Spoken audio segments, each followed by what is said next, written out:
আপেক্ষিক ত্রুটি সংক্রান্ত একটি গুরুত্বপূর্ণ গাণিতিক সমস্যা আজকে সমাধান করব এবং এই সমস্যাটি বিগত বোর্ড পরীক্ষা আসছে। তো দেখো আমরা সমস্যাটি কিভাবে সমাধান করি। প্রশ্নটা আগে পড়ি। স্লাইড ক্যালিপার্স দিয়ে একটি ঘনকে এক বাহুর দৈর্ঘ্য পরিমাপ করে 6.48 সেন্টিমিটার পাওয়া গেল। আচ্ছা, ঘনকটির আয়তন নির্ণয় নির্ভরযোগ্য হবে কি? আচ্ছা, আরেকটা অংশ আছে, সেটা হচ্ছে দৈর্ঘ্য পরিমাপে 4% ত্রুটি বিদ্যমান। মানে মূলত প্রশ্নটা হচ্ছে স্লাইড ক্যালিপার্স দিয়ে একটি ঘনকের এক বাহুর দৈর্ঘ্য পরিমাপ করে 6.48 সেন্টিমিটার পাওয়া গেল, যেখানে ত্রুটি ছিল 4%। এই দুইটি মূল পয়েন্ট। এখন তোমাকে প্রশ্ন করছে যে ঘনকটির আয়তন নির্ণয় বা আয়তন পরিমাপ নির্ভরযোগ্য হবে কি? আচ্ছা, যেহেতু 4% ত্রুটি ছিল দৈর্ঘ্য পরিমাপে, তাহলে এই ত্রুটিযুক্ত দৈর্ঘ্য দিয়ে আয়তন পরিমাপ করা নির্ভরযোগ্য হবে কি? এটা তোমাকে একটু ডিটেইলস ব্যাখ্যা করতে হবে, ঠিক আছে?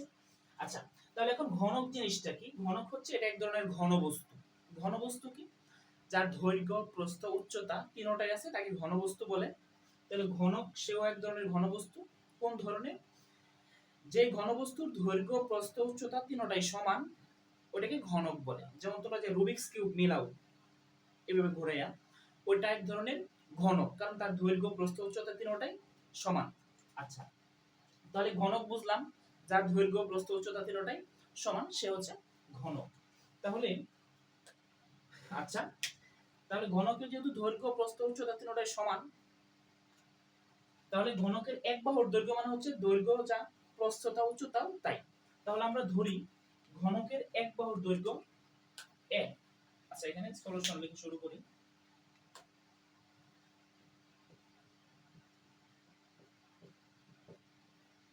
আচ্ছা, তাহলে দেওয়া আছে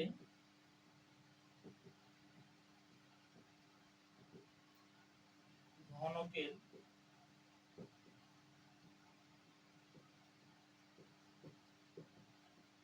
এক বাহুর দৈর্ঘ্য a ধরলাম আমরা, যেহেতু দৈর্ঘ্য, প্রস্থ, উচ্চতা সবই সমান, তাহলে এটাকে আমরা a ধরলাম। কত?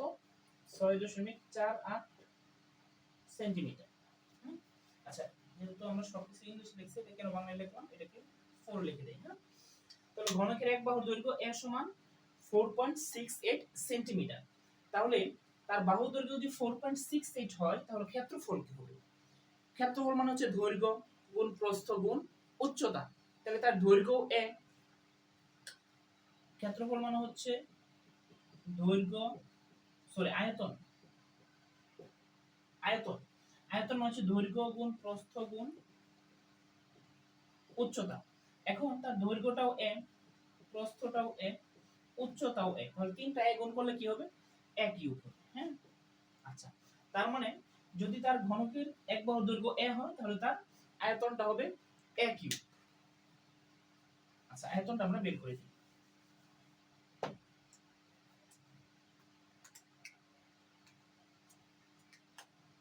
আচ্ছা, সুতরাং ঘনকের আয়তন a কিউব। a কত? 6.48 তার কিউব, তাহলে এককটা হবে সেন্টিমিটার কিউব। ঠিক আছে? আচ্ছা, এই মানটা আমরা এখানে লিখে ফেলি। ক্যালকুলেটরটা নিয়ে আসি। আচ্ছা, তাহলে 6.48 তার কিউব দিলে হচ্ছে 272.097 272.097। আচ্ছা, এত সেন্টিমিটার কিউব। এটা হলো ঘনকের আয়তন। আমরা স্লাইড ক্যালিপার দিয়ে তার দৈর্ঘ্য, এক বাহুর দৈর্ঘ্য পেয়েছিলাম 6.48। তো 6.48 যদি দৈর্ঘ্য হয়, তাহলে সেই হিসেবে আয়তন হচ্ছে 272.097 সেন্টিমিটার। এখন যেহেতু এই যে 6.48 আমি দৈর্ঘ্য পাইছি, এই দৈর্ঘ্য পরিমাপে ত্রুটি হচ্ছে 4%। এখন আমাকে তো বলে নাই যে তার দৈর্ঘ্য 4% বেশি হইতো বা কম হইতো, কোনটা বলছে? বলে নাই, জাস্ট বলছে দৈর্ঘ্য পরিমাপের ত্রুটি 4%, তাহলে 4% বেশিও হতে পারে, 4% কমও হতে পারে। আচ্ছা, তাহলে যেহেতু ত্রুটি 4%,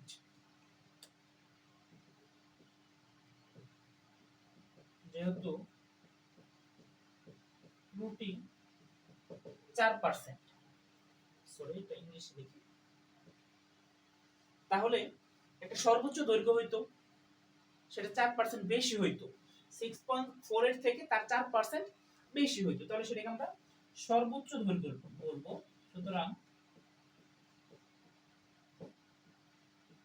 সর্বোচ্চ দৈর্ঘ্য 6.48 প্লাস 6.48 এর 4%, এটা একটা মান আসবে। আরেকটা হচ্ছে সর্বনিম্ন দৈর্ঘ্য, আমরা ত্রুটি বলছি 4%, তার মানে 4% বেশিও হইতে পারে, 4% কমও হতে পারে। যদি বেশি হয় তাহলে এটা আমরা বের করব ক্যালকুলেটর দিয়ে, আর যদি কম হয় তাহলে 6.48 থেকে 4% কম হবে, 6.48 এর 4%টা কম হবে, এটা একটা মান আসবে। ঠিক আছে, তুমি ক্যালকুলেটর ব্যবহার করি, তাহলে 6.48 প্লাস 6.48 এর 4%, এটা আসছে 6.7397, 6.7397 সেন্টিমিটার।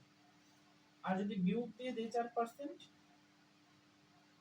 4% যদি কম হইতো তাহলে হইতো 6.2208, 6.2208 সেন্টিমিটার। আচ্ছা, এখন দেখো আমার উপরে লিখতে হবে, অংশটা মুছতে হবে এবং অংশটা আরেকবার বলে ফেলি। হ্যাঁ, তাহলে ঘনকের দৈর্ঘ্য ছিল 6.48, যদি এক বাহুর দৈর্ঘ্য 6.48 হয় তাহলে তার ক্ষেত্রফল এই বাহুটার কিউব, 6.48 কিউব করছি 272.097 সেন্টিমিটার কিউব, যেহেতু এককটা সেন্টিমিটার ছিল। তাহলে যেহেতু দৈর্ঘ্য পরিমাপের ত্রুটি 4% ছিল, 4% ছিল,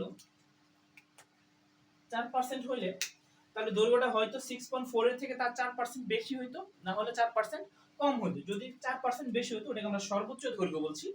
সর্বোচ্চ দৈর্ঘ্য হচ্ছে 6.48 প্লাস 6.48 এর 4%, এটা আসে 6.7397 এত সেন্টিমিটার।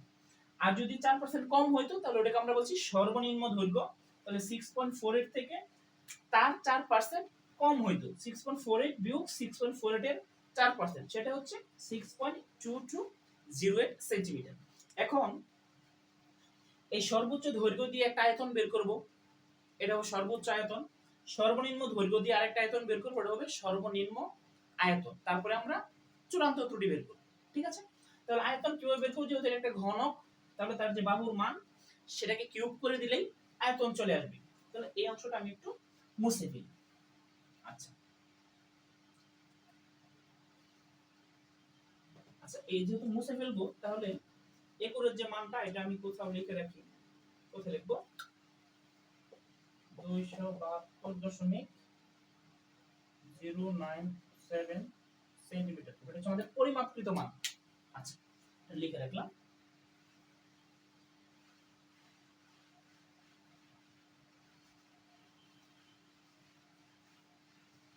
আচ্ছা, এখন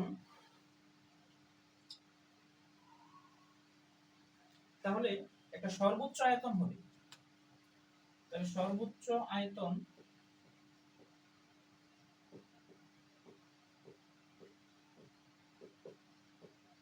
আরেকটা হবে সর্বনিম্ন,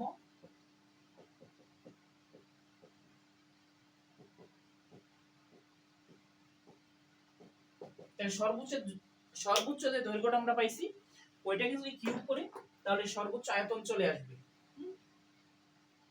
আচ্ছা,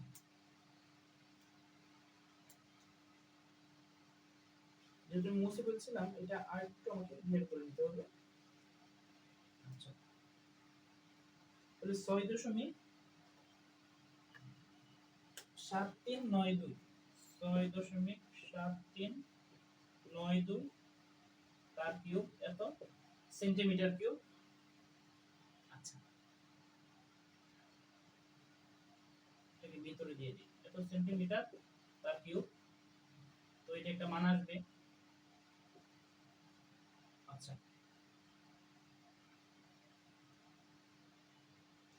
এটা আসে 306.07 দশমিকটা একটু ভালো করে দিই। আচ্ছা সেন্টিমিটার কিউব। সর্বনিম্ন আয়তন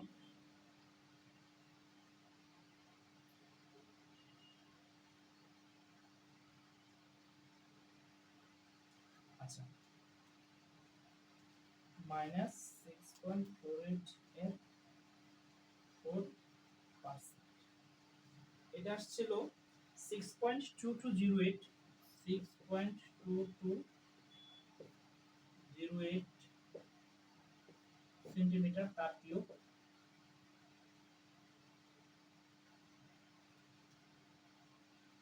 এটা আসে 240.773 সেন্টিমিটার কিউব। আচ্ছা তাহলে একটা আসলে সর্বোচ্চ আয়তন, যে সর্বোচ্চ দৈর্ঘ্য পাইছিলাম ওটাকে কিউব করে দিলাম, সর্বোচ্চ আয়তন চলে আসছে। সর্বনিম্ন আয়তন, যে সর্বনিম্ন দৈর্ঘ্য পাইছিলাম সেটাকে কিউব করে দিলাম, সর্বনিম্ন আয়তন চলে আসছে। আরেকটা ছিল আমাদের পরিমাপকৃত আয়তন, অর্থাৎ যে দৈর্ঘ্য পরিমাপ করছি সেই দৈর্ঘ্যকে কিউব করে যে আয়তন আসছে ওটাও লিখি।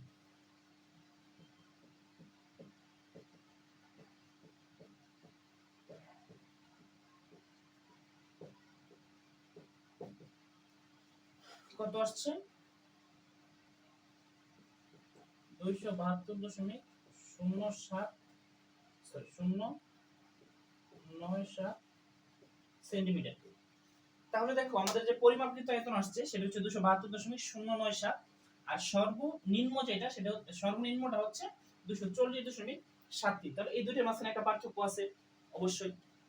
আবার দেখো সর্বোচ্চ 306.07 আর পরিমাপকৃত হচ্ছে 272। তাহলে এখন চূড়ান্ত ত্রুটি বের করব। কিভাবে বের করব? সর্বোচ্চ থেকে পরিমাপকৃত আয়তন বাদ দেব, মানে এই দুইটার পার্থক্য বের করব। এটা হচ্ছে একটা চূড়ান্ত ত্রুটি। আরেকটা হচ্ছে এই পরিমাপকৃত মান এবং সর্বনিম্ন এই দুইটার পার্থক্য বের করব, অর্থাৎ পরিমাপকৃত মানের সাথে সর্বোচ্চ আয়তন এবং সর্বনিম্ন আয়তন এই দুইটার পার্থক্য বের করব। আচ্ছা তাহলে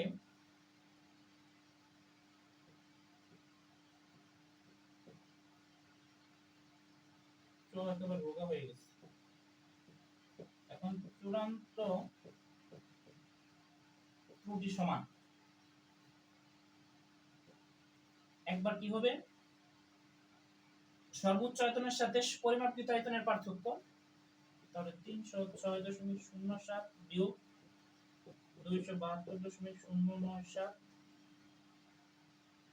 এটা একটা মান আসবে। আরেকটা হবে 272.097 বিয়োগ 240.73, এটা আরেকটা মান আসবে। দুইটা মান আমি ক্যালকুলেটরে বের করে ফেলি।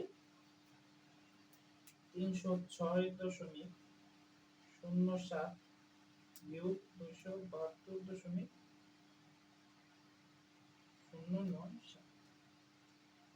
33.973।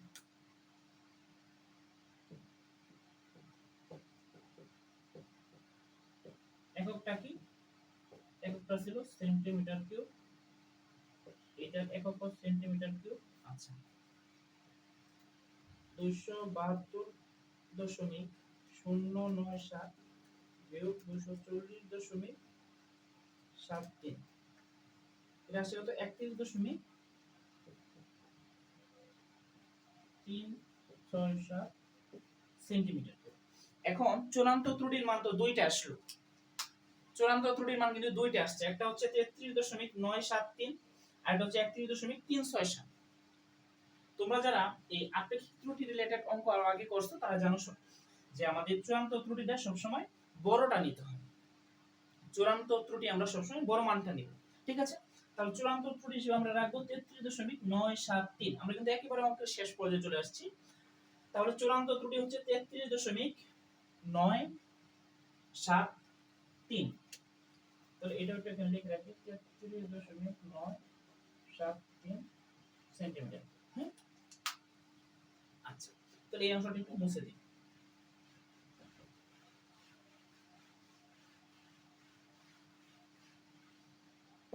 তাহলে এখানে একটু লিখেও ফেলি যে চূড়ান্ত ত্রুটি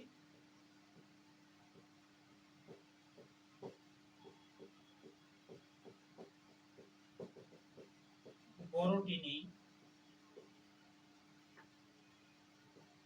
তাহলে কত হলো সেটা 33.973 সেন্টিমিটার। আর পরিমাপকৃত আয়তনটা হচ্ছে 272.097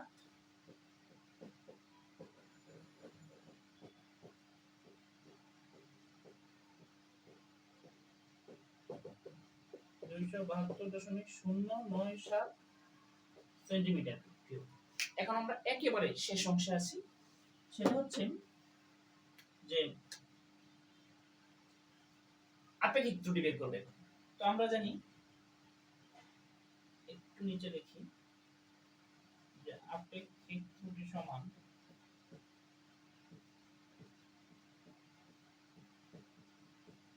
উপরে হবে চূড়ান্ত ত্রুটি আর নিচে হবে পরিমাপকৃত মান।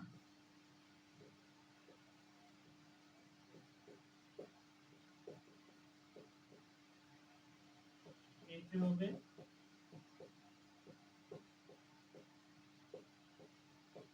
পরিমাপকৃত মান বা পরিমাপকৃত আয়তন। এখন চূড়ান্ত ত্রুটি কত? 33.973 এটা সেন্টিমিটার কিউব, আর পরিমাপকৃত আয়তন হচ্ছে 272.097 সেন্টিমিটার কিউব। এখন কথা হচ্ছে পরিমাপকৃত আয়তন বা পরিমাপকৃত মান কোনটা নিব? এই যে তুমি যে স্লাইড ক্যালিপার দিয়ে দৈর্ঘ্যটা পাইছিলা, ওই দৈর্ঘ্য দিয়ে যে আয়তন আসছে সেটা আমাদের পরিমাপকৃত আয়তন। ঠিক আছে, এখন দেখো সেন্টিমিটার কিউব একই একক, যেহেতু একটা অনুপাত বা ভাগ, তাহলে কাটাকাটি গেল। হ্যাঁ, এখন ক্যালকুলেটর দিয়ে ভাগ করো, এটা কত আসে? 33.973 ভাগ হচ্ছে 272.097। আচ্ছা, 0.1248 0.1248। এখন এটাকে যদি পার্সেন্টেজে নিয়ে যাই তাহলে হবে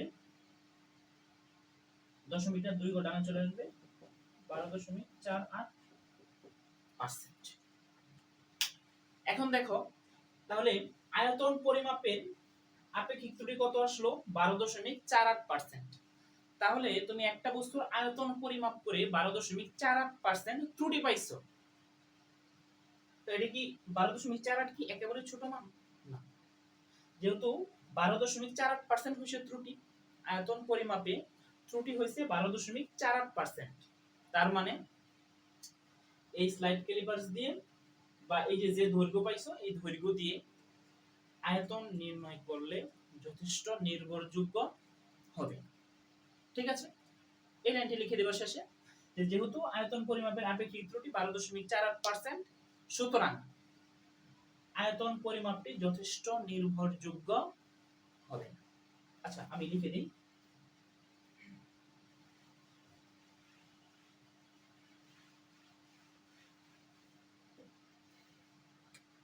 দেখো, যেহেতু আয়তন পরিমাপের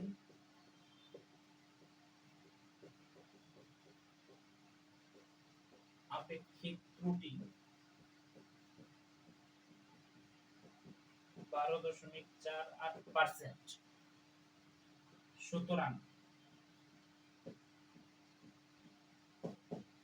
আয়তন নির্ণয় যথেষ্ট নির্ভরযোগ্য হবে।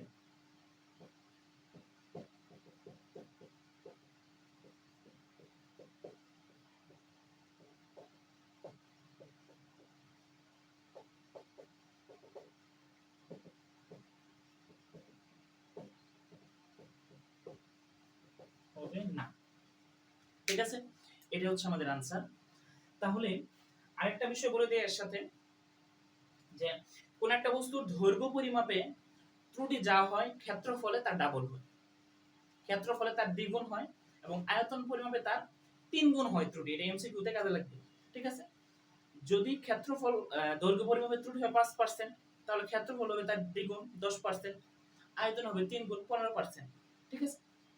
আচ্ছা, তাহলে যেহেতু আয়তন পরিমাপের আপেক্ষিক ত্রুটি 12.4%, তার মানে আয়তন পরিমাপটা যথেষ্ট নির্ভরযোগ্য, নির্ভুল হবে। ঠিক আছে? তো সবাইকে ধন্যবাদ। আশা করি এই গাণিতিক সমস্যাটা তুমি বুঝতে পারলে।